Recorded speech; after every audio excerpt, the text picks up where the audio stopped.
सुनेंगे तो ये हमारे लिए बहुत बढ़िया रहेगा। तो मैं सबको यहाँ पर वेलकम करना चाहूंगा। जी सर, मिस्टर विजय मोहन सर, वेलकम सर।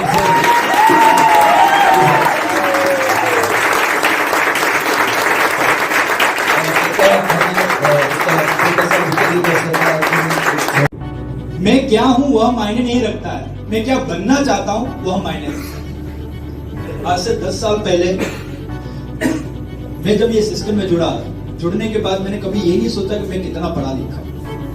मैंने ये सोचा कि मैं ये सिस्टम में आने के बाद क्या बनना चाहता हूं। जब तक आप डिसाइड नहीं करते हो कि मुझे बनना क्या है, आप जेंट्स हो लेडीज हो, उम्र ज्यादा है कम है, उससे कोई फर्क नहीं पड़ता। फर्क ये पड़ता है कि आप चाहते क्या हो, क्या चाहते हो। जब तक ये डिसाइड ये क्लियर नहीं होगा तब तक आप ये सिस्टम में चाहकर भी वैसा काम नहीं कर सकते। डिसाइड तो करना पड़ेगा। या तो जिंदगी भर लगे रहो, या तो 1 साल 2 साल करने के बाद फ्री हो। या तो जिंदगी भर लगे रहो, या तो 1 साल 2 साल करने के बाद फ्री हो। ये डिसाइड आप जब तक नहीं करोगे तब तक काम आगे बढ़ने वाला नहीं।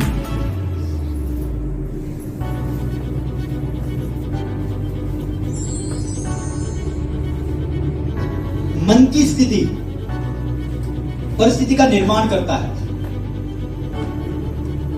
मन की स्थिति जो होती है ना, वो आपकी परिस्थिति निर्माण करता है। आज से 10 साल पहले जब ये सिस्टम में आया तो मेरी परिस्थिति क्या थी वो मायने नहीं रखा। मैं क्या हूं वो मायने नहीं रखा। मेरे पास डिग्री नहीं है वो मायने नहीं रखा। मैं भाड़े के मकान में रहता हूं वो मायने नहीं रखा। मायने ये रखा कि मेरी मन की स्थिति क्या है, मैं क्या सोच रहा हूं,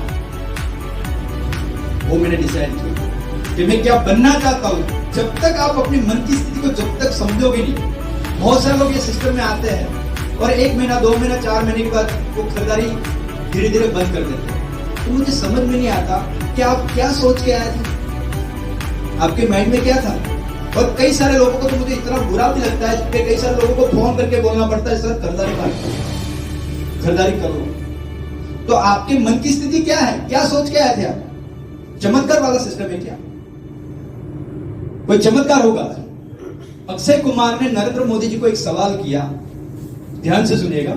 अक्षय कुमार ने नरेंद्र मोदी को सवाल किया, जब इंटरव्यू लिया गया था तो अक्षय कुमार ने नरेंद्र मोदी को सवाल किया कि अगर आपको इस हिंदुस्तान से अगर कोई चीज मिटानी होगी तो क्या मिटाओगे? तो उन्होंने बोला, अगर मुझे ये चांस मिला मिटाने का तो मैं जो एक कहानी है अलादीन की चिराग वाली, ये लोगों के दिमाग से मिटा दूं। क्योंकि लोगों ने दिमाग के अंदर बिठा के रखा है कि कोई चमत्कार होगा, कोई जीन मिलेगा, मैं उसको घिसूंगा और वो बाहर से निकलेगा, अंदर से निकलेगा और फिर बोलेगा क्या चाहिए, क्या होता है क्या। पर लोग अभी उसी अपेक्षा पे बैठे कि कभी तो कुछ अच्छा होगा। वो खुद करेगा नहीं, वो खुद कुछ करेगा नहीं, वो हमेशा दूसरे के ऊपर अपेक्षित रहेगा कि भाई कोई तो ऐसी कहानी, यानी ये कहानी इतनी जहन में बैठ चुकी है। वो हमेशा जाता है और मंदिर पे एक नारे छोड़ता है, हे मेरे पिता परमेश्वर मेरा पगार बढ़ा दो। और कई सारे स्टूडेंट तो जाते हैं, मेरा गणित थोड़ा कच्चा है, मेरे को पास कर दो। ईमानदारी से बताओ, क्या हनुमान भगवान वहां जाएंगे गणित का एग्जाम देने के लिए, विज्ञान का? आप बोलोगे पास नहीं हो, हनुमान को बदलो, शंकर भगवान को पकड़ो। शंकर भगवान नहीं, इन्होंने पास ही नहीं किया, राम के पास। और कई सारी महिलाओं को देखा है कि मैंने देखा, वो बोलते मेरे क्या हुआ, बोले 16 सोमवार किया तो ये मिला।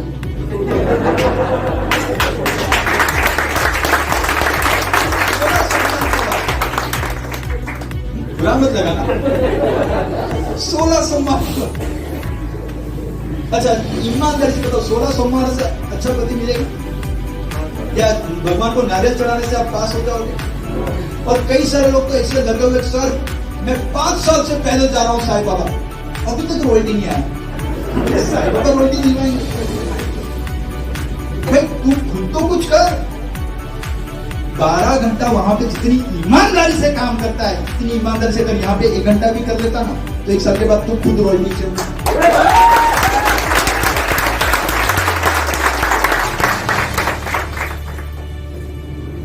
एक बार क्या हुआ, मंदिर के अंदर एक आदमी गया और देखो गलतफहमी क्या क्या होती है। मंदिर के अंदर गया और हनुमान भगवान को प्रार्थना करने लगा, हे मेरे पिता परमेश्वर आप ही हो जो कुछ है, प्रार्थना करो। उतनी देर में पीछे से एक हाथ आया, कंधे पे मुड़ के देखा तो हनुमान भगवान आए। वो बोला, अरे वाह, मैं प्रार्थना कर रहा था भगवान मेरे पे प्रकट हो गए, हे प्रभु। मैं फिर पैर पड़ा, मतलब मजा आ गया। बोले वो बात छोड़, मैं तेरी बातों से तेरी प्रार्थना से कोई प्रकट नहीं हुआ हूँ। प्रॉब्लम यह है कि तू जब जाएगा तो चप्पल अपने खुद की पहन के जाए। मेरे पास कोई दूसरा काम होता नहीं, तू जाता है बाकी दूसरा आता है, बोलता है चप्पल ढूंढ के दे। अभी राम भगवान का भी मैं 4 बार फोन आता तब उठाता हूँ। मेरी बात आ रही है, गलत फहमी बहुत कुछ हो सकती है। ये कहानी छोटी है ना, पर इसका समझिएगा कि ये कहानी आपको कहाँ कहाँ लगानी चाहिए।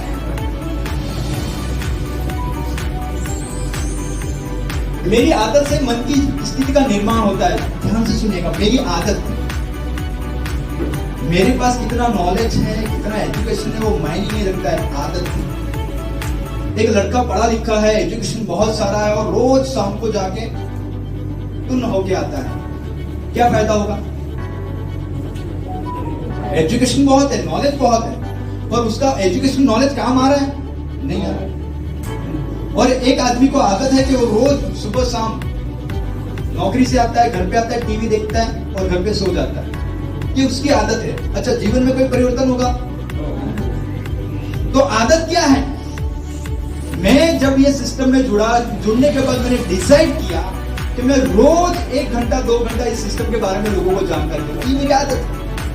अच्छा, अभी आप बोलोगे सर आपके पास तो नॉलेज देता, नॉलेज हो ना हो, मेरी आदत क्या वो चाहिए। बहुत सारे लोगों को मैंने देखा हुआ है कि वो लोग फील्ड में बोले सर आपसे करना, रॉयल्टी लेना है, फिर आज क्यों नहीं गया? बोले वो मेरे बाजू में शादी था ना। बोला शादी था तो ये काम छोड़ दिया? शादी था तो तूने ये काम छोड़ दिया? ईमानदारी से बताओ, अगर 1 साल 2 साल अगर ये आपकी आदत में बैठ जाए कि रोज 1 घंटा 2 घंटा लोगों को जाके इसके विषय में जानकारी दो, आदत खाली जानकारी दो, तो भी जीवन में मुझे रॉयल टीचर बनने से कोई रोक नहीं सकता है।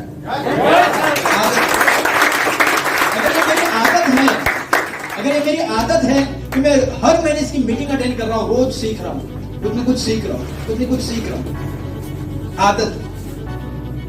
जब तक आप अपनी आदत डेवलप नहीं करोगे तब तक ये सिस्टम आपको सफल नहीं करेगी। आदत ही आपको डेवलप करनी पड़ेगी। बहुत सारे लोग बोलते हैं सर आरसी में बहुत काम करना पड़ता है। क्या काम करना पड़ता है? अरे भाई अच्छे कपड़े पहनने के लिए बोल रहा है, क्या गलत किया? मैं आपको बोला जाता है इन करो। कई सारे लोगों को तो मैंने देखा है इन, तो मैंने शादी नहीं किया था। अरे मैं बोला जिंदगी में कर, इन कर, अच्छे कपड़े पहनो, लोगों को जाके जानकारी दे। 1 घंटा 2 घंटा अगर 1 साल 2 साल भी कर लिया तो जीवन भर आप इसको जानकारी दो ना दो, आपके एटीएम में पैसा खाली निकालने के लिए जाना पड़ेगा और कुछ करना नहीं। यानी आदत आपको खुद को डेवलप करना ही पड़ेगा। जब तक आदत डेवलप नहीं करोगे तब तक कुछ होने वाला नहीं। और एक चीज, बाहर की स्थिति आपके कंट्रोल में नहीं है, पर मन की स्थिति आपके कंट्रोल में है। बाहर की स्थिति आपके कंट्रोल में नहीं है। बाहर क्या चल रहा है नहीं चल रहा है, बहुत सारे लोग बाहर का टेंशन लेके बैठे हुए, उन्होंने ऐसा कर दिया, वो ऐसा हो गया, वो गाड़ी लेके आया, उन्होंने अच्छा मकान बना लिया, उसने वो कर दिया, वो उनकी बातों से मुझे बुरा लगता है। ये सब चीजें आपके कंट्रोल में नहीं है सर। आपके कंट्रोल में आप खुद हो के आप चाहते क्या, आप क्या चाहते हो। आपका कंट्रोल खुद के ऊपर होगा तो ही आप सक्सेस हो पाओगे। अगर आपका कंट्रोल खुद के ऊपर है ही नहीं तो आप सक्सेस नहीं हो पाओगे। एक बार क्या होता है, एक भाई साहब थे, उनकी बीवी ने उनको पूछा आपको पता है? बोले क्या? बोले शाहजहां ने उनकी बीवी के लिए ताजमहल बनाया था। फिर बात आ रही समझ में? बोले क्या हुआ? बोले आपको पता है? बोला क्या? बोले शाहजहां ने अपनी बीवी के लिए ताजमहल बनाया था। बोला मैंने भी प्लॉट लेकर रखा है, तो देरी कर रही तुम मरे तो मैं ताजमहल बनाऊंगा।